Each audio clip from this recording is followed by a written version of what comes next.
Herkese salam dostlar, kanalıma xoş gəlmisiniz. Mən Cahanə.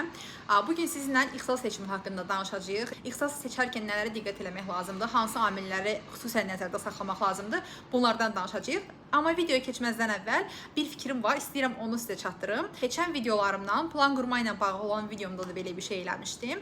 Deməli dostlar, nə edirsiniz? Əvvəla videonu bəyənirsiniz, kanala abunə olursunuz, gələn videoların qarşınıza çıxması üçün və bu videonun daha çox insan qarşısına çıxması üçün. İndi deyəcəm niyə. İndi gəlin sizə fikrimi açıqlayım. Bu videonun əsas məqsədini yardımlaşma olmasını istəyirəm. Yazırsınız bu videonun yorumlarına hansı universiteti istəyirsiniz, qəbul imtahanında neçə bal toplamısınız və hansı fakültəni istəyirsiniz. Və bu fakültə ilə, bu ixtisasla bağlı olan bütün suallarınızı, universitetin sosial həyatından tutmuş, ola bilər ki, nə bilim, universitetin akademik müəllim heyəti olsun, universitetin belə deyək, yerləşdiyi bölgədə haqqında sual verə bilərsiniz, nə bilim, ondan sonra sosial mühit haqqında sual verə bilərsiniz, bufetlər haqqında sual verə bilərsiniz və çox daha vacib olan amillər əlbəttə ki, məzun olandan sonra sizi nələr gözləyir? Bu ixtisasını bitirəndən sonra ixtisasınız üzrə işləmə şansınız nə qədərdir? Dövlətdə nə qədərdir, özəldə nə qədərdir? Nə qədər maaşla başlayırsınız? İşə qəbul olmaq üçün hansı amillər xüsusən önəm daşıyır? Bunun üçün isə dediyim kimi bu suallar sizə lazım olanları yazırsınız yorumlara və daha sonra əgər mənim ətrafımda həmin ixtisası bitirmiş şəxslər varsa və dostlarım varsa, onlardan xahiş edəcəm həmin yorumlara cavab versinlər və yaxud da sizin mesajlarınızı, daha doğrusu kommentlərinizi göndərəcəm həmin dostlarıma. Onların yazdığı mesajları da sizə yorumlarda sizə cavab olaraq yazacağam. Burada xüsusi önəm daşıyan məqam nədir? O ixtisası bitirmiş şəxslər. Çünki o ixtisasda tədris alan tələbələr sosial həyat haqqında, akademik müəllim heyəti haqqında sizə dolğun və yaxşı məlumat verə bilər. Amma ondan sonraki dönəm haqqında düşünürəm ki, həmin fakültəni, həmin ixtisası bitirib artıq işləyən şəxslər, işləməyən şəxslər də ola bilər. Heç bir fərqi yoxdur. Bu da bir təcrübədir. Yəni ki, o ixtisası bitirənlərdən söhbət gedir. Sizə təcrübələrini yazsınlar. Əgər bu video hər hansı bir universitet bitirmiş bir şəxsin də qarşısına çıxıbsa, heç bir fərqi yoxdur. Hansı universitet, hansı fakültə bitirməyindən asılı olmayaraq, zəhmət olmasa bir yorumlara göz atsın. Əgər onun istədiyi ixtisası, universitet düşünürəm çox da fərq eləmir. Əsas olaraq ixtisası bitiribsə və ona deyə biləcəyi, məlumat verə biləcəyi, təcrübəsini bölüşə biləcəyi nəsə varsa, zəhmət olmasa yazsın. Çünki mən düşünürəm ki, nə qədər insan bir-birindən öz təcrübəsini bölüşsə, çox daha faydalı olar. Yəni hər kəs üçün. Bu mənə gəlir ki, bu çox önəmli bir şeydir. Yəni sənin getmək istədiyin yolu gedən insanlardan öyrənmək, onların təcrübələrini almaq, yəni fikirlərini almaq həqiqətən çox önəmlidir. Yenə də öz fikrinizlə, əlbəttə, öz qərarınızla hərəkət edin, amma ki, mümkün qədər sizi gözləyən şeyləri də əvvəldən bilin. Hər hansı bir ixtisas haqqında da çox əgər tələb gələrsə, misal üçün deyək ki, psixologiya, 10-15 nəfər dedi ki, mən psixologiya mənə maraqlıdır. Məsələn, mənim indi əlbəttə 4-cü qrup olmağımdan qaynaqlı da psixologiya, biologiya, tibbin özü, stomatologiya, bu sahədə daha çox tanışlarım var əlbəttə ki. Yəni çalışaram, onlardan da xahiş eləyərəm, əgər razı olsalar, shorts falan çəkə bilərik, yəni qısa videolar çəkə bilərik, ixtisası tam şəkildə tanıtmaq üçün. Mən son zamanlar fikir verirəm, yəni YouTube-da da, Instagram-da da artıq bu tipli içeriklər, yəni ixtisas tanıdan, universitet tanıdan, amma mənə çox səmimi gəlmirlər, bilmirəm niyə. Hansı bir YouTube kanalı olan bir tələbə danışırsa, məsələn, buna müəyyən qədər mən səmimi yanaşa bilirəm, inana bilirəm. Amma bilmirəm, çox da bəzi videolar qabağıma çıxır, yəni onlara çox da isti yanaşa bilmirəm. Çünki məsələn, mən Tibb Universitetini qiymətləndirən bir videoya baxmışdım. Yəni o deyil, yəni oradan kim deyildi Tibb Universiteti yəni. Ona görə də düşünürəm ki, həqiqətən real həyatdan olan insanlardan düşünsəniz, yəni real həyatda təcrübə qazanmış insanlardan bunu alsaz bu məlumatları sizin üçün daha yaxşı olar. İndi isə keçək bu videonun digər hissəsinə. Yəni sizə bir neçə demək istədiyim şeylər var. İndi gəlin başlayaq onların birincisindən. Hansı ixtisasların bizə uyğun olduğunu necə müəyyənləşdirək, necə araşdıraq? Baxın dostlar, elə bir kimlərsə ola bilər ki, müəyyən bir ixtisas iddiası var. Müəllim ola bilər, həkim ola bilər, hüquq ola bilər, hər hansı bir mühəndislik sahəsi ola bilər. O adamlar zaten bilirlər ki, haranı yazmalıdırlar, hansı universiteti yazmalıdırlar. Amma misal üçün, belə deyim, əsas məqsədi, məsələn, 350, 550 və yaxud da aşağısı, yuxarısı, 150 heç bir fərqi yoxdur. Bal yığım, hara düşsəm, oranı da oxuyaram. Kafasında olan dostlar varsa, əvvəla təbrik edirəm, bu dönəm bitdi. Yəni artıq qəbul imtahanı dönəmi bitdi. Amma bu dəqiqə siz bu qısa zamandan, ixtisas seçimi zamanından o qədər səmərəli istifadə edə bilərsiniz ki, sizin sanki o yığdığınız bal sizə 2 qat, 3 qat daha çox fayda sağlaya bilər. Məsəl üçün necə? Məsələn, siz özünüzə uyğun olan bir sahəni oxuyub oradan çox daha uğur qazana bilərsiniz, hansı ki o sahə daha aşağı ballıdır. Və yaxud da ki, məsələn, sırf balınız çatır deyə çox yüksək ballı bir sahəni yazarsınız, amma o sahə sizə uyğun deyil. Bu o deməkdir ki, siz o qədər ballı çöp eləmiş olacaqsınız. Ona görə də əvvəlcə istədiyiniz bir ixtisası, ürəyinizdən gələn bir ixtisası tapırsınız. Sonra həmin ixtisasları başlayırsınız araşdırmağa. Və yaxud da, məsəl üçün, heç bir fərqi yoxdur sizin üçün deyək ki, açırsınız, qoyursunuz abituriyent jurnalını qabağınıza. Sonra başlayırsınız, seçmək istədiyiniz universitetləri işarələyirsiniz, fakültələri işarələyirsiniz, belə deyək ki, ixtisasları işarələyirsiniz. Bir-bir hamısını araşdırırsınız. İstəyirsiniz ChatGPT-də araşdırın, istəyirsiniz Google-da, istəyirsiniz YouTube-da araşdırın, amma əmin olun ki, bu məlumatlar düzgündür. Bir də əgər, məsələn, ChatGPT-də araşdırırsınızsa, ona xüsusən soruşun ki, bu Azərbaycan üçün belədirmi? Azərbaycan üçün yaxın 10 il ərzində, yaxın 15 il ərzində bu ixtisasa kimi bir proqnoz gözlənilir. Yəni çünki məsəl üçün elə bir ixtisas ola bilər ki, onun beynəlxalq belə deyək, statusu fərqli ola bilər, amma Azərbaycandakı statusu fərqli ola bilər. Ona görə siz mövcud ölkəmizdəki vəziyyəti xüsusilə nəzərə alın. Əlbəttə xaricə çıxanlar da olacaq aranızda, amma yenə də ölkədəki vəziyyətə görə hərəkət etmək çox daha məntiqlidir deyə düşünürəm. Daha sonra arkadaşlar, mən düşünürəm ki, bu çox daha vacibdir. Bəlkə də videonu editləyəndə bu hissəndə daha əvvəl qoydum, bilmirəm. Deməli, ixtisas seçimi edən müəllimlər var. Xüsusən belə bir ixtisas kimi bir şey var artıq. Məsələn, bizim vaxtımızda mənim riyaziyyat müəllimim mənə ixtisas seçimi eləmişdi. O da necə eləmişdi? Zaten mənim topladığım bəlli bir bal var idi və istədiyim bəlli bir ixtisas var idi. Və mən getdim müəllimin yanına. Müəllimim öz bloknotunda qeyd elədi ki, sən falan ixtisas, bir neçə dənə yazdıq da. Əsas təbii ki, Tibb Universitetinin müalicə fakültəsini yazmışdıq. Sonra müəllim mənə dedi ki, sən get evdə öz kabinetindən bunu yenə yenidən bax və öz təsdiq etdirməsinə özün bas. Mən də gəldim, evdə müəllimin dediyi kimi elədim, hər şey qaydasındaydı, təsdiqlədim və mənim ixtisas seçimim tamamlanmış oldu. Amma indi son zamanlar nəyi görürəm? Hamı istər 200 bal yığ, istəyirsən 700 bal yığ, hamı gedib kimlənsə seçim edir. Başa düşürəm, qorxursunuz, nəsə səhv eləməkdən qorxursunuz. Mən bu yaşımda bir çox demək olur girdiyim imtahanlardan bütün sənədləşdirmələri özüm edirəm, amma hələ də qorxuram. İçimdə hələ də o narahatçılıq var həqiqətən də. Amma məsələn, belə bir şey eşitdim və həqiqətən şok oldum. Yəni insafsızlığın da bu qədəri. Belə bir şey eşitdim ki, o müəllimlərin bəziləri özəl universitetlərindən müəyyən bir müqavilələr əsasında fəaliyyət göstərirlər. Məsələn, sən əgər balın, deyək ki, hər hansı bir müəllimliyə, məsələn, 350 bal civarında olan dövlətdə pulsuzda balın düşdüyü halda, məsələn, səni özələ yönləndirir. Yəni, mən düşünmürəm ki, Azərbaycanda bir-iki dənə özəl universitetdə çıxmaq şərti ilə oradakı təhsil, yəni dövlət universitetlərindən daha yaxşıdır. Mən düşünürəm ki, Azərbaycanda dövlət universitetlərinin verdiyi təhsil çox daha yaxşıdır, nəinki bir çox özəl universitetlərin verdiyi təhsil. Yəni, siz orada, burada yəni siz gərəksiz yerə çox belə deyim, külli miqdarda və dəyməyəcək qədər ödənişlər eləyə bilərsiniz təhsil haqqınız üçün. Şəxsən mənim tanıdığım bir nəfər olub, kifayət qədər yüksək bal yığmışdı və ingilis dili müəllimliyinə dövlət universitetində və pulsuz düşdüyü halda o özəl universitetlərin birində və həqiqətən də razı deyildi universitetdən. Kifayət qədər yüksək məbləğ ödəniş eləyərək və o qədər yaxşı oxumağına baxmayaraq təqaüd də ala bilmədi universitet belə deyək həyatında. Hansı ki, məsələn, dövlət universitetində olsa çox güman ki, təqaüd də alacaqdı. Yəni o müəllimlərin əgər yanına gedirsinizsə, bu tip şeylərə diqqət edin.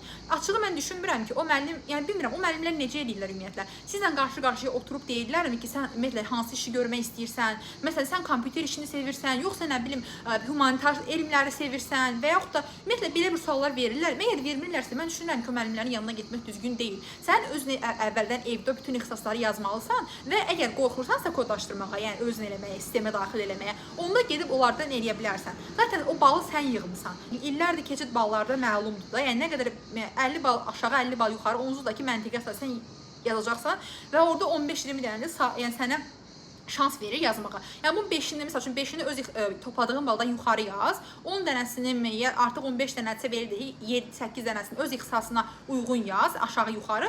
Lap 2 dənə də qaranti olsun deyə lap aşağı ballı bir ixtisas yaz, amma özün yaz, öz istədiyin ixtisasları yaz. Məsələn, gedəcəksən, məsələn, heç bir belə deyək də, uşaqlarla işləməyə hövsələsi olmayan bir adam götürək ki, bu kifayət qədər normaldır. Götürüb, məsəl üçün, bu adama sırf balı ora çatır deyə, məsələn, məktəbə qədər təhsil və yaxud da özəl uşaqlarla məşğul olan, belə deyək də, müəllimlər də var, xüsusən deməli, ona bilmirəm, bu ixtisas olaraq adı tam necə gedir. Məsələn, onu yazsalar, Təbii ki də o insan üçün o işdə işləmək yaxşı, belə deyək də, yəni yaxşı ürəkaçan olmayacaq. O işindən zövq ala bilməyəcək. Yəni amma ki, məsələn, kimsə var ki, həqiqətən uşaqları çox sevir, onlarla işləməyi çox sevir, o sahədə daha uğurlu olacaq. Çünki universitetlə bitmir də bu iş. Ondan sonra sevib, öz ixtisasını sevib, onun üzərinə düşüb, onu artırmalısan. İstənilən universitetə qəbul ola bilərsiniz. Yəni elə balınız 150 bal, əgər məsələn baraj keçiddirsə ixtisas seçmək üçün, balınız 150 bal deyilsə, kimsə sizin üçün Amerika kəşf eləməyəcək. O balı siz toplamısınız. Yəni kimsə fəxr edirsə ki, həm mən elə yazıram, ixtisası yazıram və gedir tələblər qəbul olur. Yəni mən bunu absurd, yəni düzgün deyil.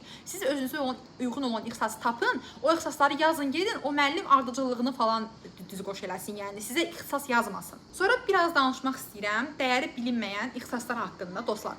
Məsəl üçün mən buna 2 dənə misal göstərə bilərəm. Məsələn, Aqrar Universitetdə deyək ki, baytarlıq ixtisası olsun, aqronomluq ixtisası olsun. Mən hələ görməmişəm ki, kimsə o ixtisası sırf mən o ixtisası istəyirəm deyə gedib oranı yazsın. Çox adam, yəni %90 adam məncə ora düşür, prosta balı düşür, gedib oranı yazır. Amma mən, yəni ən azından məsələn mən Şəmkir rayonundanam və təsərrüfatın belə deyək, çox geniş olduğu bir rayondanam. Mən ətrafımda bir çox aqronom da görmüşəm, baytar da görmüşəm və görürəm ki, həqiqətən də necə onlara tələbat var. Və necə də və istəsələr öz ixtisaslarıyla yaxşı məşğul olsalar, necə külli miqdarda pullar qazana bilərlər. Həqiqətən yəni az deyil. Yəni belə deyim də bir həkim, bir vəkil bəlkə onlardan da artıq pul qazana bilərlər bu ixtisası düzgün şəkildə yiyələnib öz üzərlərinə düşən belə deyək də məsuliyyəti tam fərqinə varıb bu işlə məşğul olan kəslər. Siz bilirsiniz Azərbaycana məsələn nə qədər xaricdən, Türkiyədən aqronomlar gəlib fəaliyyət göstərirlər. Çünki mən düşünürəm ki, ölkəmizdə həqiqətən buna ehtiyac var. Həqiqətən bitkilərə marağınız varsa, bu sahə ilə məşğul olmaq istəyirsinizsə, çox qəşəngdir. Baytarlıq çox qəşəngdir. Məsələn, istəsəz bu ev heyvanları da, məsələn, bu itlər, pişiklərlə məşğul ola bilərsiniz, təsərrüfat heyvanlarına məşğul ola bilərsiniz. Şəxsən mən düşünürəm ki, mən həkim olmasaydım və yəni bu qədər yüksək bal iddiasında olmayan biri olsaydım ki, məndən yaxşı bir aqronom olardı deyə düşünürəm. Çünki məsələn, sevirəm mən bitkiləri də sevirəm, çiçəkləri, gülləri, yəni təsərrüfatla məşğul olmağı ümumiyyətlə həqiqətən sevirəm. Sonra digər bir önəmli məqam, universitetin adına aldanmayın. Ölkədə məsələn bir neçə adını çəkə biləcəyim universitet ola bilər ki, hə bu universitetə qəbul oldunsa, deməli sən keyfiyyətli təhsil alacaqsan. Azərbaycandakı bir çox universitetlərə qəbul oldunsa, hər şey sənin öz üzərindədir. Yəni məsəl üçün mən də özümü bura aid edirəm. Yəni universiteti bitirdim o demək deyil ki, mən məsələn ölkənin ən yüksək ballarla qəbul olunan universitetini bitirmişəmsə məndən yaxşısı yoxdur. Yenə mən öz üzərimə bir şeylər qoymalıyam. Yenə mən özüm çalışmalıyam, özümə bir yol cızmalıyam.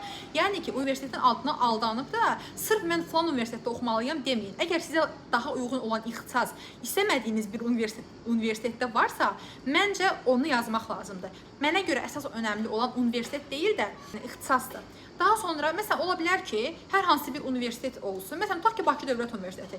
En qədər ixtisas var. Məsələn, Bakı Dövlət Universitetini deyək ki, bu sadəcə bir misaldır. Mən tam olaraq bilmirəm orada vəziyyət necədir. Deyək ki, 80% ixtisası qəşəng tədris olunur, müəllimlər mükəmməl olsun. 20% ixtisasda belə deyil. Siz indi o 80% ixtisasın sayəsində məsələn adı o qədər böyükdür. Bəs gedib o 20%-in içində olan ixtisası yaza bilərsiniz. Yəni ki, o ixtisasın o universitetdəki vəziyyətini maraqlanın, sonra yazın. Önəmli olan yenə də deyirəm, ixtisasdır. Ümid edirəm fikrimi tam şəkildə sizə çatdıra bildim. Yəni ki, önəmli olan ixtisasın nə dərəcədə keyfiyyətli tədris olunmasıdır. Uşaqlarda çox görürəm, Bakıdan mı oxuyaq, bölgədən mi oxuyaq məsələsini. Əlbəttə ki, harda istəyirsiniz orada oxuyaq. Balınız əlbəttə istədiyiniz yerə çatırsa, oranı da yazın. Amma əgər məsələn Bakı alınmasa, bölgələrə alınsa, pis olmağa ehtiyac yoxdur. Çünki bu dəqiqə internet dövrüdür. Hər şey, bütün tədrisi onlayn ala bilərsiniz. Yəni beynəlxalq təlimlərə belə, məsələn, siz onlayn qoşula bilərsiniz xarici ölkələrdə olan. Ona görə çox da düşünmürəm ki, hal-hazırda Bakıda oxumaqla bölgələrdə oxumağın çox da bir fərqi olsun. Əksinə, yəni Bakıda oxumaq çox daha bahalıdır. Mən qəbul olduğum vaxtı yadıma gəlir, adam başına mən 100 manat verirdim kirayə və mənim üçün çox idi də. Yəni o vaxt üçün çox idi məncə o, yəni. Amma indi belə baxıram ki, 200 manatdan aşağı adam başına böləndə aşağı düşən ev yoxdur. Məsələn, həqiqətən Bakıda çətindir tələbə olaraq yaşamaq, yəni çox maddiyyat tələb edir. Yəni bu kimi hallar nəzərə alınır. Sonda isə bir-iki dənə öz universitetim haqqında məlumat vermək istəyirəm. Son zamanlar inanılmaz qarşıma çıxır Qarabağ Universitetindən, Tibb Universitetinin belə deyək müqayisəsi. Mən Qarabağ Universitetini heç getməmişəm. Sadəcə olaraq dekanının bir neçə çıxışına qulaq asmışam və hətta YouTube-da belə deyək bizim universitetin tələbələrinin Qarabağ Universitetinin tələbələri ilə çəkdiyi videolara baxmışam və mən düşünürəm ki, Mən əgər yenidən 17 yaşında olsaydım, yenidən bu balı toplamış olsaydım dostlar, mən heç düşünmədən Qarabağ Universitetini yazardım. Baxın, mən çox xoşbəxtəm ki, mən tibb universitetini bitirmişəm. Bir nömrəli universiteti bitirmişəm Azərbaycanda bu sahə üzrə. Bilirsiniz niyə? Çünki o vaxtı mən qəbul olan vaxtı ikinci nömrə yox idi da, belə deyək. Yəni, yalnız bir nömrə var idi, o da tibb universiteti bir, yəni yalnız bir fakültə var idi. Düzdür, Naxçıvan Dövlət Universitetinin tibb fakültəsi də var, amma o daha çox mən bilən, daha çox Naxçıvanlılar yəni yazırlar, yəni zaten oranın yerləri tez dolur. Məsələn, biz qəbul olduğumuz il oranın balı ATU-nun balından daha yüksək idi.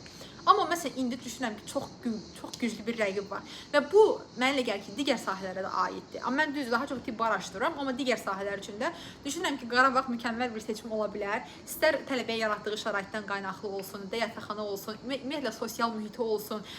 Bilirsiniz, ümumiyyətlə baxın, mən özüm tibb universitetində oxumuşam, bitirmişəm. Mənim yataqxanada qalan qrup yoldaşlarım var idi və həqiqətən də mən düşünürəm ki, o uşaqlar, o tələbələr daha dünya görüşlü olurlar və daha belə deyim, hər şeydən məlumatlı olurlar. Çünki ətrafındakı hər kəs, məsələn, o bir kitabı oxuyur, onda görürsən. Məsələn, bu bir araşdırmanı edir, bunda görürsən. Məsələn, o bir konfransda, bir təlimdə iştirak edir, onu bilirsən.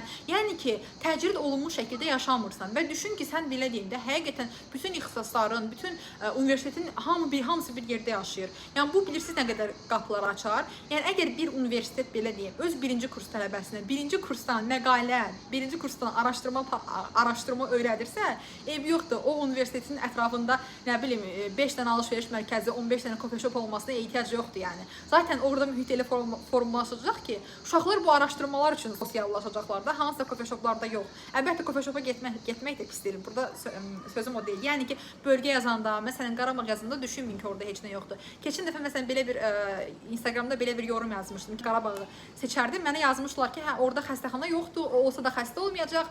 Mən 5-6 il sonra mən həmin kəslərə bir daha xatırladacağam.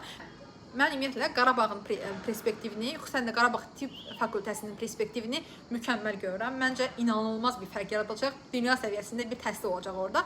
Yəni ki, inşallah yaxın zamanda xəstəxanada fəaliyyətə başlayar və rezidentura qəbulda açarlar və düşünürəm ki, ora gedən rezidentlər də çox şanslıdır, orada oxuyan tələbələr də çox şanslıdır. Yəni mən ümumiyyətlə fəaliyyətlərini bəyənirəm. İnşallah gedib görməkdə nəsib olar. Videomuz bu şəkildə idi. İnşallah sizə faydalı olar. Yəni yorumlarda istədiyiniz cavabları ala bilərsiniz. Mən çox səbirsizlənirəm həqiqətən yorumlarınızı oxumaq üçün. Yəni bu şəkildə videonu bura qədər izlədiyinizsə təşəkkür edirəm sizə və zəhmət olmasa kanalı bəyənməyi, abunə olmağı unutmayın. Videonu bəyənməyi, abunə olmağı unutmayın. Mən bilməzdim YouTube üçün bu qədər əhəmiyyətlidir, amma həqiqətən də çox önəmliymiş. Xüsusən də bəyənmə. İnşallah gələn videolarda görüşənə qədər sağ olun, salamat qalın.